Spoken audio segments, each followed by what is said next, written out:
Assalamualaikum warahmatullahi wabarakatuh. Hai semuanya, kali ini kita akan menjelaskan tentang sumber hukum Islam. Kalau kalian tahu, apa sih sumber hukum Islam? Oke, sumber hukum Islam adalah sesuatu yang menjadi pokok dari ajaran Islam. Berikut adalah daftar dari nama anggota kelompok kami. Ini adalah topik pembahasan dari materi kali ini. Sumber hukum Islam dibedakan menjadi 4 jenis, yaitu Al-Quran, Hadis, Ihtijat, dan Syarak. Pengertian Al-Quran dibedakan menjadi 2, yaitu secara bahasa dan secara istilah. Secara bahasa, Al-Quran artinya sesuatu yang dibaca atau bacaan. Secara istilah, Al-Quran adalah kalamullah atau firman Allah Subhanahu wa Ta'ala yang mengandung mukjizat yang diturunkan kepada Nabi dan Rasul terakhir dengan perantara malaikat Jibril yang diturunkan secara berangsur-angsur menggunakan bahasa Arab. Ini adalah nama-nama lain dari Al-Quran. 1. Al-Bayan, 2. Al-Busra, 3. Al-Furqan, 4. Al-Hikmah, 5. Al-Huda, 6. Al-Kalam, 7. Al-Kitab, 8. Al-Mau'izah, 9. Al-Tanzil, 10.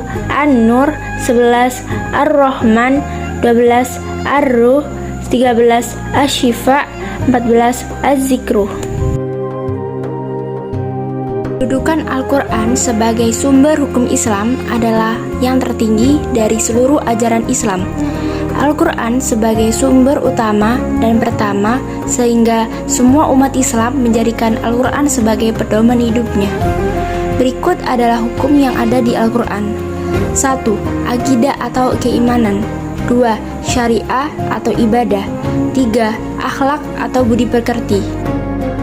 Al-Quran juga memiliki beberapa fungsi, yaitu 1. Sebagai mukjizat Nabi Muhammad SAW yang terbesar. 2. Sebagai pembeda antara yang hak dan yang adil.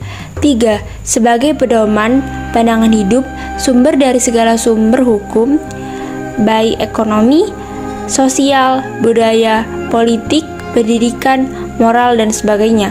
4. Sebagai hakim yang diberi wewenang oleh Allah Subhanahu wa Ta'ala. 5. Sebagai penyempurnaan kitab-kitab yang telah diturunkan sebelum Al-Quran. Yang kedua adalah hadis. Pengertian hadis secara bahasa berarti berbicara, perkataan, dan percakapan. Secara istilah, hadis adalah segala berita yang datang dari Nabi Muhammad SAW berupa ucapan, perbuatan, maupun takrir atau pengakuan Nabi Muhammad SAW. Kedudukan hadis sebagai sumber hukum Islam yaitu yang kedua setelah Al-Quran. Fungsinya adalah 1. Sebagai penguat dari hukum-hukum yang ada di Al-Quran. 2. Sebagai penjelas dari hal-hal yang ada di dalam Al-Quran. 3. Sebagai penjelas dari hal-hal yang belum ada di dalam Al-Quran. Selanjutnya adalah macam-macam hadis. Hadis dilihat dari segi jumlah, sedikit atau banyak jumlah orang yang meriwayatkan. Maka hadis dibagi menjadi 2, yaitu hadis mutawir dan hadis ahad. Hadis mutawir atau berlanjut. Hadis ini biasanya diriwayatkan oleh segolongan orang yang menurut kebiasaan tidak mungkin berbuat dusta. Beberapa pendapat menyampaikan bahwa kebenaran hadis mutawir mendekati Al-Quran. Hadis ahad merupakan hadis yang diriwayatkan oleh beberapa orang, namun orang tersebut tidak mencapai derajat mutawir. Hadis ahad dibagi menjadi 3, yaitu hadis mansyur, hadis aziz, dan hadis gharib.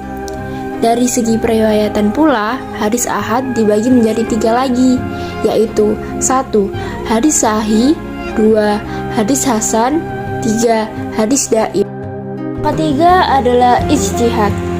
Pengertian ijtihad dibagi menjadi 2, yaitu secara bahasa dan secara istilah. Secara bahasa, ijtihad memiliki arti berusaha dengan bersungguh-sungguh.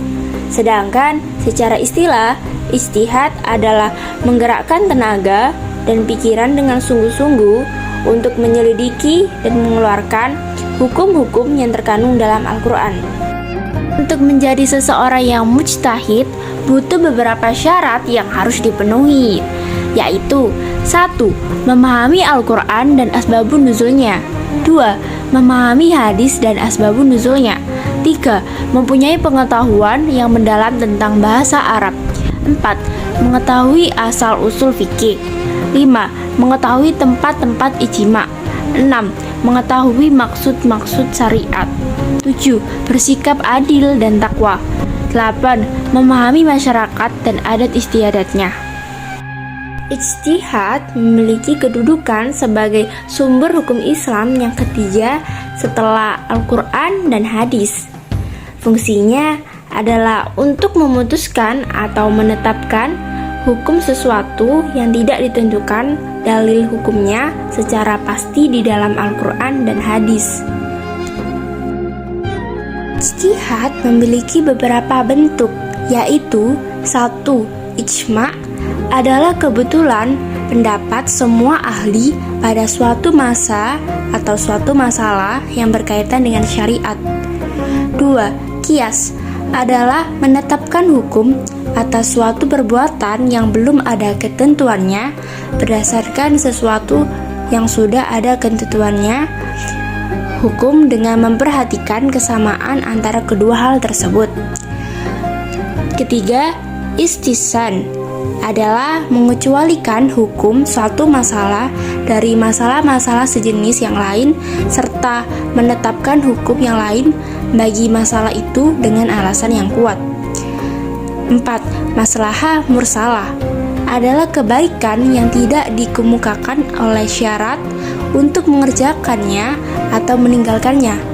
Jika dilaksanakan akan membawa manfaat dan menghindari keburukan. 6. Ihtisab adalah meneruskan berlaku suatu hukum yang telah ada. 7. Istidlal adalah menetapkan hukum suatu tindakan yang tidak disebut secara tegas di Al-Quran dan hadis. 7. URV adalah urusan yang disepakati oleh sekelompok orang dalam perkembangan hidupnya dan telah menjadi adat kebiasaan. 8. Zara'i adalah pekerjaan-pekerjaan yang menjadi jalan untuk mencapai maslahah yang menghilangkan mudarat. Materi terakhir adalah pembagian hukum Islam atau yang biasanya disebut dengan syarak. Pembagian hukum Islam dibagi menjadi dua. Yang pertama adalah hukum taklifi. Hukum taklifi adalah hukum yang berasal dari ketentuan Allah yang berkaitan dengan perintah dan larangannya. Macam-macam hukum taklifi. 1. Wajib, yaitu perintah yang harus dikerjakan. 2. Sunnah, yang berarti anjuran. 3. Haram, yaitu larangan keras dari Allah SWT. 4. Makruh, larangannya tidak keras. 5. Mubah, boleh dikerjakan dan boleh ditinggalkan. Yang kedua adalah hukum wad'i. Hukum wad'i adalah perintah Allah yang merupakan sebab, syarat, atau penghalang bagi adanya sesuatu. Macam-macam hukum wad'i ada 6 macam, yaitu 1. Sebab adalah suatu kejadian yang dijadikan tanda adanya hukum. 2. Syarat adalah sesuatu yang dijadikan syar'i atau hukum dan tidak sah pelaksanaan suatu perintah syar'i kecuali dengan adanya syarat tersebut. 3. Mani adalah suatu keadaan atau peristiwa yang ditetapkan syar'i menjadi penghalang bagi adanya hukum atau bisa juga membatalkan hukum. 4. Batal bermakna suatu keadaan atau peristiwa yang dapat membatalkan hukum. 5. Azimah, yaitu bermakna peraturan Allah yang asli dan tersurat pada An-Nas, yaitu Al-Quran dan hadis dan berlaku secara umum. Yang keenam adalah ruksah, bermakna ketentuan yang disyariatkan Allah sebagai keringanan terhadap mukallaf dalam keadaan khusus. Sekian penjelasan materi kali ini, semoga dapat membantu. Thank you for watching. Wassalamualaikum warahmatullahi wabarakatuh.